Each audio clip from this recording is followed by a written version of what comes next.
శ్రీ సాయినాథాయ నమః. శ్రీ సాయి సచ్చరిత్రము 36వ అధ్యాయం. ఇద్దరు గోవా పెద్ద మనుషులు ఔరంగాబాద్కర్ కథ. ఇద్దరు గోవా పెద్ద మనుషులు. ఒకనాడు గోవా నుండి ఇద్దరు పెద్ద మనుషులు బాబా దర్శనంకే వచ్చి బాబా పాదములకు సాష్టాంగ నమస్కరించిరి. ఇద్దరు కలిసి వచ్చినప్పటికీ బాబా వారిలో ఒకరిని 15 రూపాయలు దక్షిణ ఇమ్మనను, ఇంకొకరిని అడగకుండానే 35 రూపాయలు ఇవ్వగా అందరికీ ఆశ్చర్యం కలుగునట్లు బాబా నిరాకరించను. అక్కడున్న శ్యామ బాబాని ఇట్లా అడిగాను, ఇదేమి ఇద్దరు కలిసి వచ్చిరి, ఒకరి దక్షిణ ఆమోదించితివి, రెండో దాన్ని తిరస్కరించితివి, ఎందులకి భేదభావం? బాబా ఇట్లు జవాబిచ్చాను, శ్యామా, ఎందులకో నీకు తెలియదు. నేను ఎవరి వద్ద ఏమీను తీసుకోనను, మసీదు మాయి బాకీని కోరును, బాకీ ఉన్నవాడు చెల్లించి రుణ విమోచనము పొందును. నాకిల్లు గాని ఆస్తి గాని కుటుంబం కాని కలవా? నాకేమీ అక్కరలేదు, నేనెల్లప్పుడూ స్వతంత్రుడను. రుణము, శత్రుత్వము, హత్య చేసిన దోషము చెల్లించే తీరవలేను, దానిని తప్పించుకుని మార్గం లేదు. పిమ్మట బాబా తన విశిష్ట ధోరణిలో ఇట్లనెను, ప్రప్రథమన అతడు పేదవాడు, ఉద్యోగము దొరికినచో మొదటి నెల జీతం ఇచ్చేదనని తన ఇష్టదైవమును మొక్కెను. అతనికి నెలకు 15 రూపాయల ఉద్యోగము దొరికెను. క్రమముగా జీతము పెరిగి 15 నుంచి 30, 60, 100, 200కు హెచ్చెను. తొదకు 700కు హెచ్చెను. అతడు ఐశ్వర్యమును అనుభవించు కాలమందు తన మొక్కును మర్చెను. అతని కర్మఫలమే ఇచ్చటకు ఈడ్చుకుని వచ్చినది. ఆ మొత్తమునే నేను దక్షిణగా స్వీకరించి తిని. ఇంకొక కథ. సముద్ర తీరమున తిరుగుచుండగా ఒక పెద్ద భవనం వద్దకు వచ్చి దాని వసారపై కూర్చుంటుని. యజమాని నన్ను బాగా ఆదరించి చక్కని భోజనం పెట్టెను. బీరువా పక్కన శుభ్రమైన స్థలం చూపి అక్కడ పరుండు వన్ను. నేను అక్కడ నిద్రపోయి తిని. నేను గాఢ నిద్రలో ఉండగా ఆ మనిషి ఒక రాతి పలకను లాగి గోడకు కన్నం వేసి లోపల ప్రవేశించి నా జేబులో ఉన్న ద్రవ్యమంతయు దొంగిలించెను. నేను లేచి చూసుకొనగా 30,000 రూపాయలు పోయినవి. నేను మిగిల బాధపడి తిని ఏడ్చుచూ కూర్చుంటిని. పైకమంతయు నోట్ల రూపముగా ఉండెను. ఆ బ్రాహ్మణుడే దానిని దొంగిలించెను అనుకుంటుని. భోజనము నీరు రుచింపవయ్యేను. వసారాపై ఒక పక్షము కాలము కూర్చుండి నాకు కలిగిన నష్టమునకు ఏడ్చుచుంటిని. పిమ్మట ఒక ఫకీర్ దారి వెంట పోచు నేను ఏడ్చుచుండుట చూసి ఎందులకు ఏడ్చుచుంటివి అని అడిగాను. నేను జరిగిన వృత్తాంతం చెప్పి తిని. వారిట్లండ్రి, నేను చెప్పినట్లు చేసినచో నీ డబ్బు నీకు దొరుకును. ఒక ఫకీర్ వద్దకు వెళ్ళుము, వారి చిరునామాను నేను ఇచ్చేదను, వారి శరణు వేడుము, వారు నీపై పక్కమును తిరిగి ఇప్పించెదరు.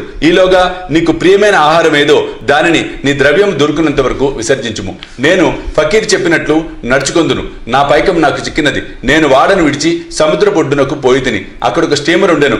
దానిలో జనులు ఎక్కువగా ఉండుచే లోపల ప్రవేశించలేకపోయి తిని. ఒక మంచి నౌకరు నాకు తోడ్పడగా నేను లోపలికి పోయి తిని. అది ఇంకొక ఒడ్డునకు తీసుకుని పోయినది. అక్కడ రైలు బండి నెక్కి మసీదు వచ్చి తిని. కథ పూర్తి కాగానే బాబా అతిథులను భోజనమునకు కొరకు తీసుకొని పొమ్మని శ్యామకు చెప్పాను. శ్యామ వారిని ఇంటికి తీసుకుని పోయి భోజనము పెట్టాను. భోజన సమయంలో శ్యామ బాబా చెప్పిన కథ విచిత్రముగా ఉన్నదనెను.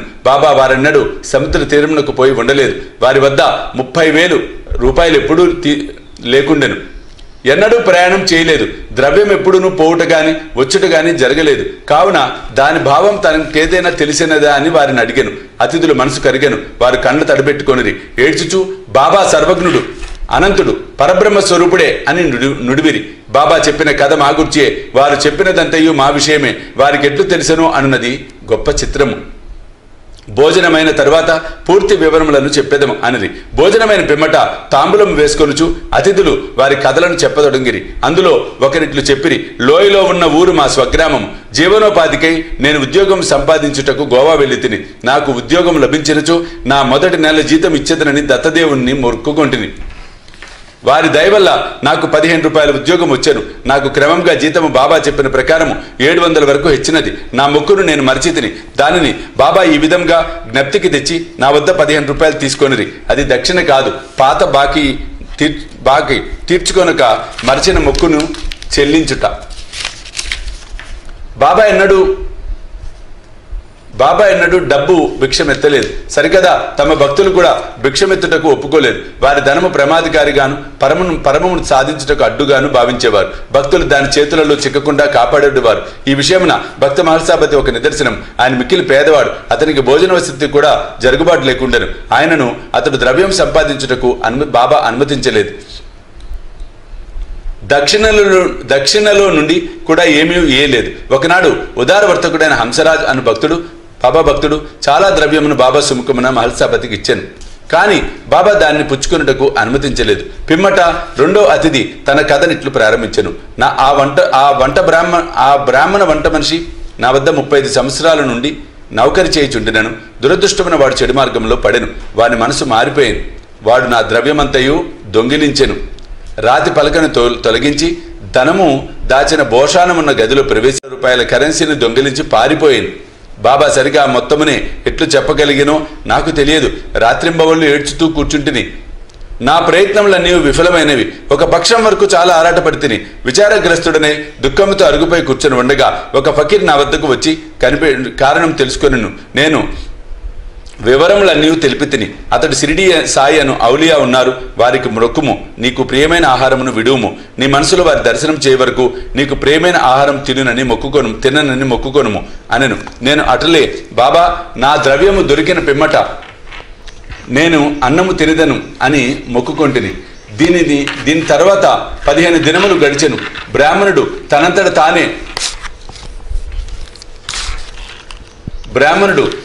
తానే నా డబ్బును నాకు ఇచ్చెను. నన్ను శరణు వేడెను. వాడిట్లను నేను పిచ్చెత్తిట్లు చేసినాను. నా శిరస్సు నీ పాదములపై పెట్టి తిని దయచేసి క్షమించుము. ఈ కథ ఈ విధంగా సుఖాంతమైనది. నాకు కనిపించి సహాయం వచ్చిన ఫకీర్ తిరిగి కనపడలేదు. ఫకీర్ చెప్పిన షిరిడి సాయిబాబాను చూచుటకు ఎంతో గాఢమైన కోరిక కలిగినది. మా ఇంటికి అంతా దూరం వచ్చిన వారు షిరిడి సాయిబాబానే అని నా నమ్మకం. ఎవరైతే నాకు కనపడి నా ద్రవ్యంను తిరిగి తెప్పించారో అట్టివారు ₹35 కొరకు పేరాశ చూపెదరా. దీనికి వ్యతిరేకంగా మా వద్ద నుంచి ఏమి ఆశించక ఎల్లప్పుడూ తమ చేతనైనంత వరకు బాబా మమ్ములను ఆధ్యాత్మిక మార్గమున నడిపింతురు. దొంగిలించిన నా ద్రవ్యం దొరికిన వెంటనే మిక్కిలి సంతసించి మైమరిచి నా మొక్కును మరచితిని. ఒకనాటి రాత్రి నేను కొలాబాలో ఉన్నప్పుడు బాబాను స్వప్నంలో చూసి తిని షిరిడీకి పోవాలను అన్న సంగతి అప్పుడు జ్ఞప్తికి వచ్చాను. నేను గోవా వెళ్ళి తిని అక్కడి నుంచి స్టీమర్ మీద బొంబాయి వెళ్ళి అచ్చట నుండి షిరిడీకి పోవ నిశ్చయించి తిని. నేను హార్బర్ వద్దకు పోగా స్టీమర్లో జాగా లేదు. కెప్టెన్ ఒప్పుకోలేదు. కానీ నాకు పరిచయం లేని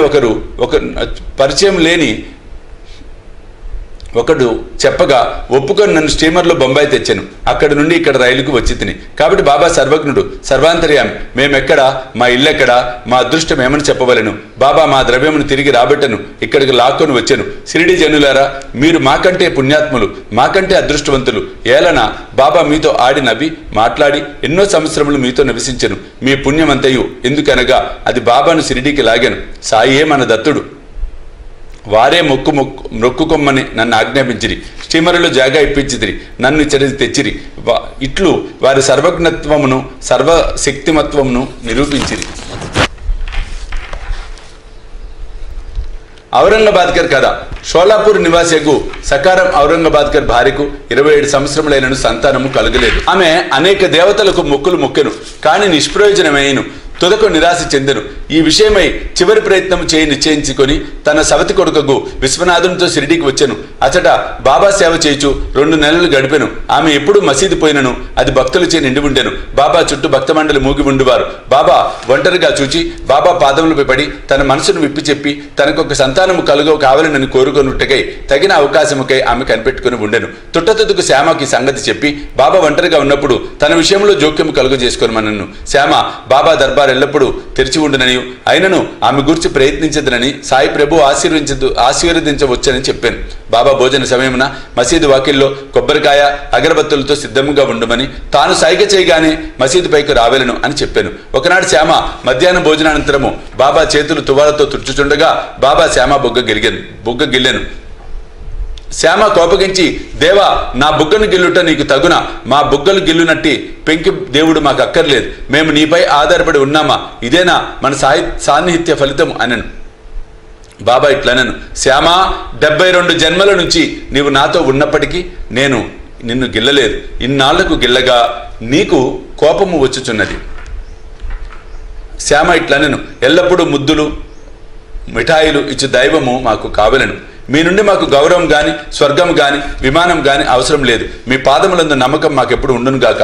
బాబా ఇట్లనను, అవును, నేను వచ్చినది అందుకే. ఇన్నాళ్ళ నుంచి మీకు భోజనము పెట్టి పోషించుచుంటిని. నీ యందు నాకు ప్రేమానురాగములు ఉన్నవి. అట్లనుచు బాబా పైకి వెళ్లి తన గెద్దపై కూర్చొనెను. శ్యామ ఆమెను సైగ చేసి రమ్మనెను. ఆమె మసీదు పైకి వచ్చి బాబాకు నమస్కరించి కొబ్బరికాయ అగరబత్తులు ఇచ్చాను. బాబా ఆ టెంకాయను ఆడించాను. అది ఎండుది కనుక లోపల కుడుక ఆడుచూ శబ్దము వచ్చుచుండెను. శ్యామా, ఇది గుండ్రముగా లోపల తిరుగుచున్నదయ్యా, అది ఏమనుచున్నదో విను.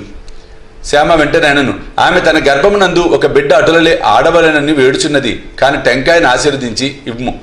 టెంకాయ బిడ్డను ప్రసాదించునా, అట్లా అనుకొనుటకు ప్రజలెంత అమాయకులు అనెను బాబా. శ్యామ అనెను, నీ మాటల మహిమయు ఆశీర్వాద ప్రభావమును నాకు తెలియను. నీ ఆశీర్వాదమే ఆమెకు బిడ్డల పరంపరను ప్రసాదించును. నీవు మాటలచే కాలయాపన చేయుచు ఆశీర్వాదమును ఇవ్వకున్నావు. ఆ సంవాదము కొంతసేపు జరిగెను.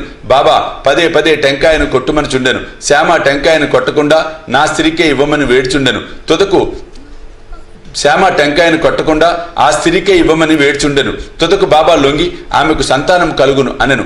ఎప్పుడని శ్యామ అడిగాను. 12 మాసములలోనని బాబా జవాబిచ్చాను. టెంకాయను పగలగొట్టిరి. ఒక చిప్పను ఇరువురు తినిరి. రెండో చిప్పను ఆమెకు ఇచ్చిరి. అప్పుడు శ్యామ ఆ స్త్రీ వైపు తిరిగి, అమ్మా, నీవు నా మాటలకు సాక్షివి. 12 మాసములలో సంతానము కలుగనిచో ఈ దేవుని తలపై ఒక టెంకాయ కొట్టి మసీదు నుండి తరిమివేసేదను. ఇందుకు తప్పినచో నేను మాధవుడను కాను, మీరు దీనిని చూచెదరుగాక అనెను. ఆమె 1 సంవత్సరములో కొడుకును కనెను. 5 మాసములలో కొడుకును మసీదుకు తీసుకుని వచ్చి భార్యాభర్తలు బాబా పాదములపై పడిరి. కృతజ్ఞుడగు తండ్రి 500 రూపాయలు ఇచ్చాను. బాబా గుర్రము శ్యామకర్ణకు ఈ ధనముతో శాల కట్టించెను. 36వ అధ్యాయం సంపూర్ణము. సద్గురు శ్రీ సాయినాథ అర్పణమస్తు.